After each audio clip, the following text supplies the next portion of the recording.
रावण हमारा भांजा है, कुबेर हमारा भांजा है।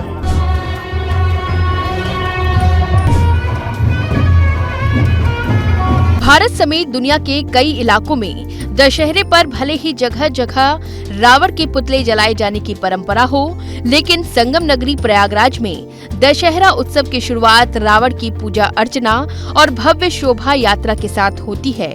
घोड़ों, रथों, बैंड पार्टियों और आकर्षक लाइट्स के बीच रावण की शोभा यात्रा जब उनके कुनबे और मायावी सेना के साथ प्रयागराज की सड़कों पर निकलती है तो उसके स्वागत में जन सैलाब उमड़ पड़ता है। इस साल शोभा यात्रा में शामिल 1.5 दर्जन से ज्यादा झांकियां लोगों के खास आकर्षण का केंद्र रहीं।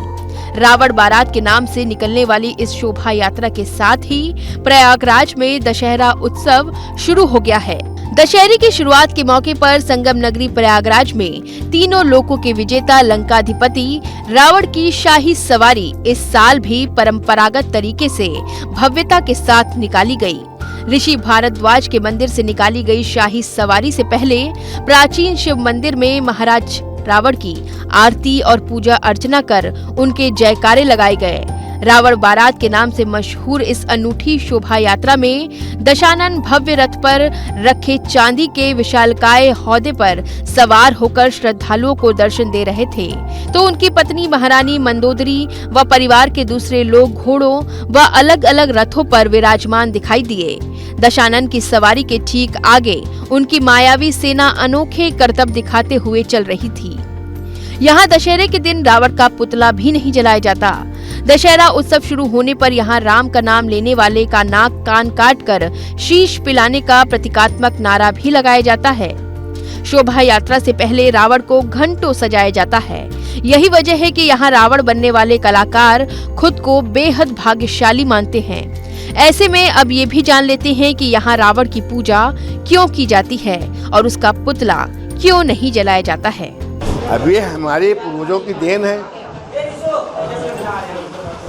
5वीं 6वीं पीढ़ी के हम लोग हैं, उस हिसाब से आप अंदाज लगा लीजिए।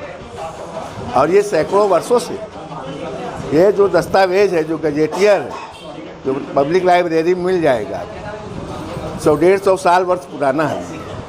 और ये बहुत पहले परंपरागत तरीके से हम लोग निकालते थे। आज ये बहुत ही बड़ी विशालता के साथ निकलता है। पहले थोड़ा कम था क्योंकि उस समय के हिसाब से।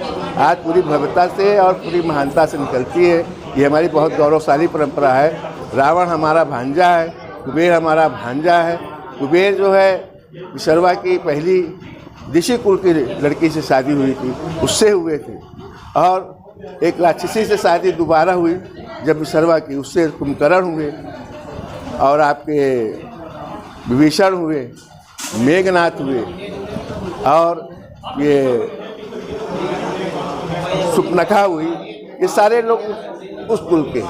तो यहाँ 2 कुल है, एक ऋषि कुल है, एक राक्षसी कुल। तो इसलिए हम लोग, क्योंकि ये ननिहाल है राजा रावण का, इसलिए हम लोग गौरवशाली परंपरा से बनाते हैं। क्या उद्देश्य इसका है? किस तरह से आप लोग आरती उतारते? क्या आरती जैसे भगवान की उतारते हैं वैसे उनकी उतारते हैं। अब पूरे भारत में अनूठी मिसाल है, दक्षिण भारत में भी नहीं मिलेगा। ये पूरे भारत में है, पूरे हिंदुस्तान में एक मिसाल है। और ये कहीं, मैं समझता हूँ कहीं नहीं होता है। बहुत जगह के लोग ब्रीफिंग किए हैं हमसे, दिल्ली के और तमाम जगह के, लेकिन कहीं निकलता नहीं। तो ये हमारी गौरवशाली परंपरा है, अनूठी परंपरा है। ये सब हमारे भांजे हैं जो आज निकलेंगे। इसलिए ये जो हमारे मुनि भरद्वाज जी हैं, उनकी पुत्री ब्याही थी, तो उनके सम्मान में भी ये है गौरवशाली परंपरा। 1.5 दशक के करीब निकली इस झांकियों को देखने के लिए प्रयागराज की सड़कों पर इतनी भीड़ उमड़ती है कि कहीं तिल रखने की भी जगह नहीं रही। इस अनूठी शोभा यात्रा और परंपरा को देखने के लिए देश के कोने कोने से श्रद्धालु यहाँ पहुँचते हैं। हम लोगों को इस चौकी का, भव्य चौकी का इंतजार रहता है। रावण की चौकी का पूरे साल इंतजार करते हैं। हाथी घोड़ा बाजे गाजे के साथ निकलते हैं रावण की चौकी। हम बच्चे सब इंतजार करते हैं पूरे साल। बता दें कि रावण की ये बारात प्रयागराज की श्री कटरा रामलीला कमेटी द्वारा मुनि भारद्वाज के आश्रम से निकाली जाती है। रावण की इस अनूठी व भव्य बारात के साथ ही प्रयागराज में दशहरा उत्सव की शुरुआत हो जाती है, जबकि देश के दूसरे हिस्सों में दशहरे की शुरुआत नवरात्रि से होती है, लेकिन संगम नगरी प्रयागराज में दशहरा उत्सव पितृ पक्ष में ही शुरू हो जाता है।